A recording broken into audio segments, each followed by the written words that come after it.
10 frequently asked prepper questions. Welcome to this video on the top 10 frequently asked prepper questions. Prepping is about preparing for emergencies, whether natural disasters, economic collapse, or other unforeseen events. With so much uncertainty in the world today, it's more important than ever to be ready for anything. In this video, we'll answer some of the most commonly asked questions about prepping, including what supplies to stockpile, how to protect your home, and how to build a community of like-minded individuals. We also provide a list of additional resources and links in the video description, so remember to have a look. Whether you're just starting on your prepping journey or you're a seasoned prepper looking for new insights, this video will provide valuable information to help you prepare for whatever may come your way.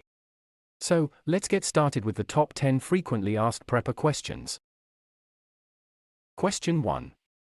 What are the most important items to stockpile in case of an emergency?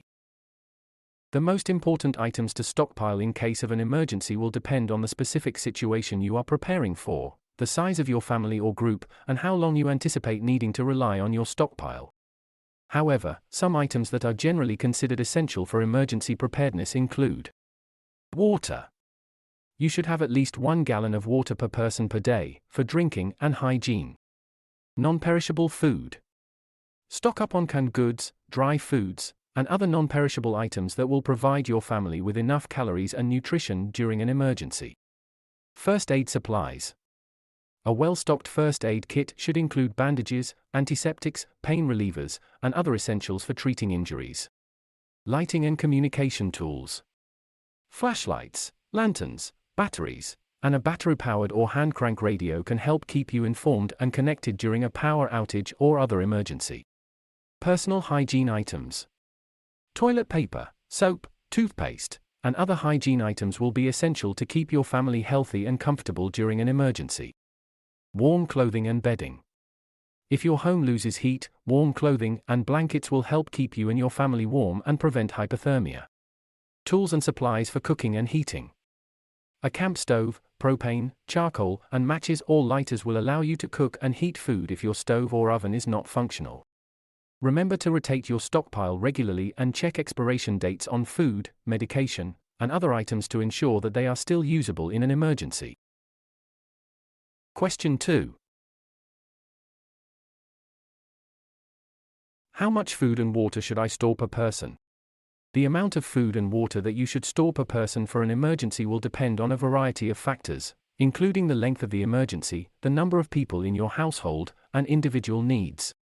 However, a good general guideline to follow is to have at least a 3-day supply of food and water for each person in your household. For water, the recommended amount is at least 1 gallon per person per day. This will provide enough water for drinking, cooking, and sanitation. If you have pets, be sure to include additional water for them as well. For food, focus on non-perishable items that can be stored for a long time without refrigeration. Canned goods, dry pasta, rice, and beans are good options. Aim for 2,000 to 2,400 calories per day for adults, and adjust according to age, gender, and activity level. Don't forget to include food for any pets or animals in your household. It's also important to regularly check your stockpile and rotate items to ensure that they are still usable. Replace any expired or spoiled items, and consider adding extra supplies if you anticipate an extended emergency. Additionally, consider having a portable water filter or purification tablets on hand in case you need to use water from an untested source. Question 3. What kind of medical supplies should I have on hand? When it comes to emergency medical supplies, it's important to have a well-stocked first aid kit on hand. The specific items you'll need will depend on your personal needs and the medical conditions of your household members. However, here are some general medical supplies that should be included in your kit. Bandages of various sizes and shapes, including adhesive bandages, sterile gauze, and elastic bandages. Antiseptic wipes or solution for cleaning wounds. Tweezers and scissors for removing foreign objects and cutting bandages.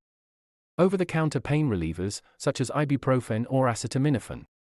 Any prescription medications that you or your household members regularly take. Anti-diarrhea medication and laxatives. Oral rehydration salts for rehydrating after diarrhea or vomiting.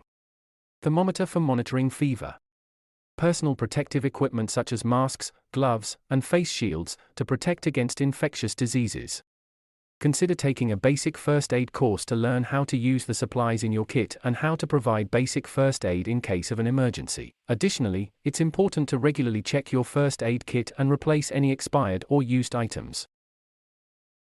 Question 4. How do I create a bug-out bag, and what should I put in it? A bug-out bag is a backpack or other portable container that contains essential items you may need to survive for at least 72 hours. Here are some steps to create a bug-out bag and what to put in it. Choose the right bag. Look for a sturdy backpack with multiple compartments that is comfortable to wear and can hold all of your necessary items. Water and food. You'll need at least 2 liters of water per day and non-perishable, high-calorie food such as energy bars, canned goods, and trail mix. Clothing. Pack clothes that are comfortable and appropriate for the climate you'll be in. Include an extra set of clothes, a hat, and a rain poncho. Shelter. A lightweight tent, tarp, or emergency blanket can provide shelter in case you need to spend the night outdoors. First aid. Include a well-stocked first aid kit with bandages, antiseptic, pain relievers, and any necessary medications. Navigation. A map and compass or GPS device can help you navigate to safety. Tools and supplies.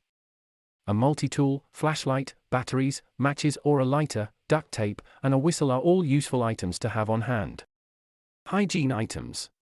Toilet paper, wet wipes, hand sanitizer, and soap can help you stay clean and prevent illness. Cash and important documents. Keep a small amount of cash and important documents, such as identification and insurance papers, in a waterproof container. Remember to regularly check and rotate the items in your bug-out bag to ensure they are still usable and up to date. Additionally, customize your bug-out bag according to your specific needs and the climate and environment you'll be in. See the link in the comments below for our crash course on building a bug-out bag. This article contains tips on how to put together your bug-out bag as well as the 15 categories of items you can consider. Question 5. How can I protect my home and property from looters or invaders? Protecting your home and property from looters or invaders requires a combination of physical security measures and a preparedness mindset. Here are some steps you can take to protect your home and property. Secure all doors and windows. Make sure all doors and windows have sturdy locks and consider adding additional reinforcement such as deadbolts or security bars. Install an alarm system. A home security system can alert you and the authorities if someone tries to enter your home. Outdoor lighting. Install motion-activated lights around the perimeter of your home to deter potential intruders. Landscaping. Keep bushes and shrubs trimmed to eliminate hiding spots. Reinforce your garage door. Garage doors can be a weak point in home security, so consider adding additional locking mechanisms or reinforcing the door. Have a plan. Develop a plan for what you would do in case of a home invasion or looting. This should include having a safe room or designated area where you can retreat and call for help. Stockpile supplies. Have enough food, water, and other essentials to last at least a few days in case of a prolonged emergency. Develop a network. Build relationships with your neighbors and form a neighborhood watch to look out for each other's homes and report any suspicious activity. Remember that protecting your home and property is a continuous process. Stay vigilant and take steps to improve your home security as needed. Question 6. How do I purify water if the supply is contaminated? If your water supply is contaminated, it's important to purify it before drinking or using it for cooking or cleaning. Here are some ways to purify water if the supply is contaminated. Boiling. Boiling water for at least 1 minute can kill most types of bacteria, viruses, and parasites. Filtration.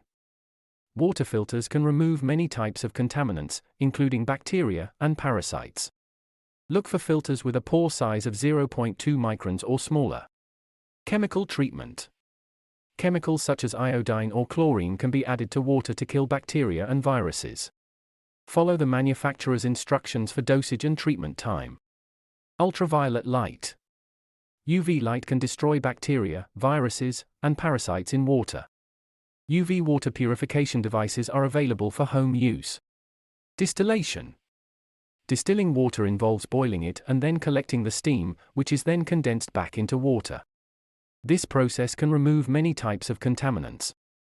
Remember that different water purification methods are effective against different types of contaminants, so it's important to choose the appropriate method based on the specific contaminants present in your water supply. Additionally, purifying water may not remove all types of contaminants, so it's important to continue to monitor your water supply and use additional purification methods as needed. Question 7. How can I defend myself and my family in case of a societal collapse? Defending yourself and your family in the event of a societal collapse is a complex and challenging task. It requires a combination of physical preparation, strategic planning, and mental readiness. Here are some steps you can take to defend yourself and your family. Develop a plan. Create a plan for what you would do in case of a societal collapse, including where you would go, how you would communicate, and how you would defend yourself. Stockpile supplies. Have enough food, water, and other essentials to last for a prolonged period of time. Learn self-defense. Take self-defense classes and learn how to use firearms, if possible. Make sure you are properly trained and have the necessary permits and licenses. Form a community. Build relationships with like-minded individuals who can help you defend your family and property in case of a societal collapse. Secure your property. Install physical barriers such as fences, gates, and walls, and consider using security cameras and alarms. Stay alert. Pay attention to your surroundings and be aware of potential threats.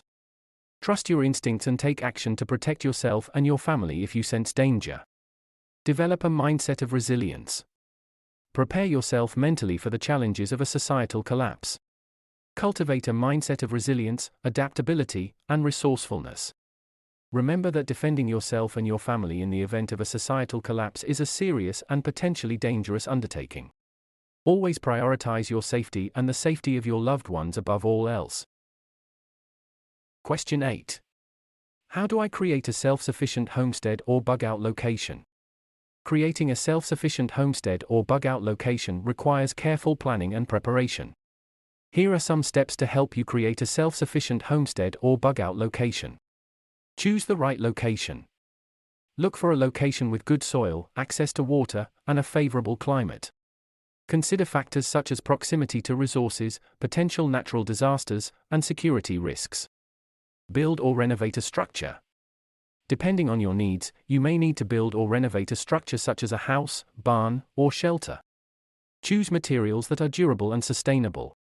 Create a food production system. Develop a system for growing your own food, such as a garden, orchard, or greenhouse. Consider raising animals for meat, dairy, or eggs. Install renewable energy systems. Install solar panels, wind turbines, or other renewable energy sources to power your homestead or bug-out location. Store resources. Stockpile essential resources such as food, water, medical supplies, and tools. Consider storing these resources in multiple locations to reduce the risk of loss. Develop a water management system. Install a well, rainwater catchment system, or other water management system to ensure a reliable source of water. Learn essential skills. Develop essential skills such as gardening, animal husbandry, first aid, and self-defense. Establish a community. Build relationships with like-minded individuals who can help you create a self-sufficient homestead or bug-out location. Form a community that can provide mutual support and share resources. Remember that creating a self-sufficient homestead or bug-out location is a long-term project that requires ongoing maintenance and adaptation. Continually reassess your needs and resources and make adjustments as necessary. Before we get to number 9, a quick reminder to subscribe to our channel if you find this video helpful. Your support enables us to create more content containing prepping tips and advice. By subscribing, you'll never miss out on our latest videos that can help you prepare for emergencies or disasters. Don't forget to hit the notification bell to be alerted when new videos are released. Question 9. What are the most essential skills to learn for survival? Learning essential skills for survival can help you prepare for a wide range of emergencies and disasters. Here are some of the most important skills to learn. First aid. Knowing how to provide basic first aid can help you treat injuries and save lives in an emergency. Fire starting. Being able to start a fire can provide warmth, light, and a way to cook food. Water purification. Knowing how to purify water can ensure a safe and reliable source of drinking water. Navigation. Learning how to read a map, use a compass, or navigate by the stars can help you find your way in unfamiliar terrain. Shelter building. Knowing how to build a shelter from natural materials can provide protection from the elements. Foraging. Learning how to identify and gather wild edibles can provide a source of food in an emergency. Self-defense. Knowing how to defend yourself can help protect you and your loved ones in a dangerous situation. Gardening. Knowing how to grow your own food can provide a sustainable source of nutrition. Basic construction and repair. Being able to repair and maintain your shelter and other equipment can help you survive long-term. Communication. Knowing how to communicate effectively with others can help you form and maintain relationships with other survivors.